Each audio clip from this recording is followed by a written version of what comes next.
ಧಾರವಾಡ ಪೂರ್ವ ವಿಧಾನಸಭಾ ಕ್ಷೇತ್ರ ಜನತೆಗೆ ನಿಮಗೆಲ್ಲ ಗೊತ್ತಿರೋ ವಿಷಯ ಇರಲಿ, ಇದೇ ಮಂಟೂರು ರಸ್ತೆಯಲ್ಲಿ ಆಶ್ರಯ ಯೋಜನೆ ಮನೆಗಳು ನಿರ್ಮಾಣಗೊಂಡಿದ್ದಾವೆ. 1,008 ಮನೆಗಳು. ಈ ಮನೆಗಳಿಗೆ ಪೂರ್ವವಾಗಿ ಭೂಮಿ ಪೂಜೆ ಮಾಡಿ ಅನುದಾನ ಬಿಡುಗಡೆ ಮಾಡಿದವರು ಭಾರತೀಯ ಜನತಾ ಪಕ್ಷ, ಆಗಿನ ಕಾಲದ ಮುಖ್ಯಮಂತ್ರಿಗಳು ಸನ್ಮಾನ್ಯ ಶ್ರೀ ಬಿ ಎಸ್ ಯಡಿಯೂರಪ್ಪಾಜಿ ಹಾಗೂ ಬಸವರಾಜ ಬೊಮ್ಮಾಯಿಜಿ ಅವರು. ಮತ್ತಿದಕ್ಕೆ ಕೇಂದ್ರ ಸರ್ಕಾರ ನರೇಂದ್ರ ಮೋದಿಜಿ ಅವರ ಆವಾಸ್ ಯೋಜನೆ ಅಡಿಯಲ್ಲಿ ಪ್ರತಿ ಮನೆಗೂ 1,50,000 ರೂಪಾಯಿಗಳು ಕೊಡ್ತಿದ್ದಾರೆ.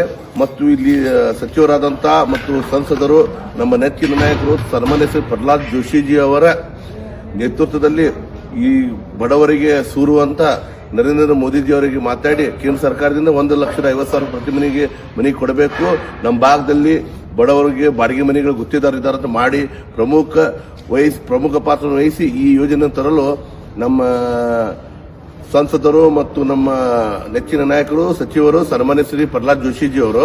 ಆದ್ರೆ ಏನಾಗ್ಬಿಟ್ಟಿತ್ತಂದ್ರ ಇದನ್ನು ಎಲ್ಲರೂ ಏನ್ ತಿಳ್ಕೊಂಡ್ಬಿಟ್ಟಾರ, ಇದು ಕಾಂಗ್ರೆಸ್ ಗೌರ್ಮೆಂಟ್ ಕಟ್ಟಾಕ್ ಕುಂತೈತಿ, ಮನೆಗಳು ಕಾಂಗ್ರೆಸ್ ಗೌರ್ಮೆಂಟ್ ಕೊಡಂತೈತಿ. ಮಾನ್ಯ ಮುಖ್ಯಮಂತ್ರಿಗಳು ಸಿದ್ದರಾಮಯ್ಯ ಅವರು ಮತ್ತು ಮಾನ್ಯ ಸಚಿವರು ಜಮೀರ್ ಅಹಮದ್ ಅವರು ಮತ್ತು ಇಲ್ಲಿಯ ಸ್ಥಳೀಯ ಶಾಸಕರು ಮಾನ್ಯ ಪ್ರಸಾದ್ ಅಬ್ಬೆ ಅವರು ಕೊಡಾವಂತಾರಂತ ಎಲ್ಲರ ತಲೆಯಲ್ಲಿ ಬರ್ತಾ ಇದೆ. ಆದ್ರೆ ಎಲ್ಲರೂ ಗೊತ್ತಿರಬೇಕು, ಇದಕ್ಕೆ ಫಸ್ಟ್ ಅನುದಾನ ಕೊಟ್ಟವರು ಭಾರತೀಯ ಜನತಾ ಪಕ್ಷ, ಭೂಮಿ ಪೂಜೆ ಮಾಡಿಸಿದವರು ಭಾರತೀಯ ಜನತಾ ಪಕ್ಷ. ಒಳ್ಳೆ ಇದಕ್ಕೆ ಅನುದಾನ ಕೇಂದ್ರ ಸರ್ಕಾರದ ಪ್ರತಿ ಮನೆಗೂ 1,008 ಮನೆಗೂ 1,50,000 ರೂಪಾಯಿ ಅನುದಾನ ಬಿಡುಗಡೆ ಮಾಡಿದ್ರು ಭಾರತೀಯ ಜನತಾ ಪಕ್ಷ.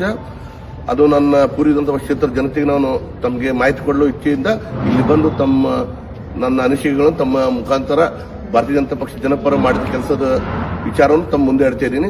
ಆದರೆ ಈ ಕಾರ್ಯಕ್ರಮದಲ್ಲಿ ಎಲ್ಲಿಯವರು ಭಾರತೀಯ ಜನತಾ ಪಕ್ಷದ ಜಂಟಿ ದುಡ್ಡಿನಲ್ಲಿ ಮಾಡಿದೆ ಅಂತ ಎಲ್ಲಿ ಹೇಳ್ತಾ ಇಲ್ಲ, ಮತ್ತು ಕೇಂದ್ರ ಸರ್ಕಾರದ ಆವಾಸ್ ಯೋಜನೆ ಅಡಿಯಲ್ಲಿ ಬಂದಂತ ದುಡ್ಡು ಅಂತೂ ಹೇಳ್ತಾ ಇಲ್ಲ.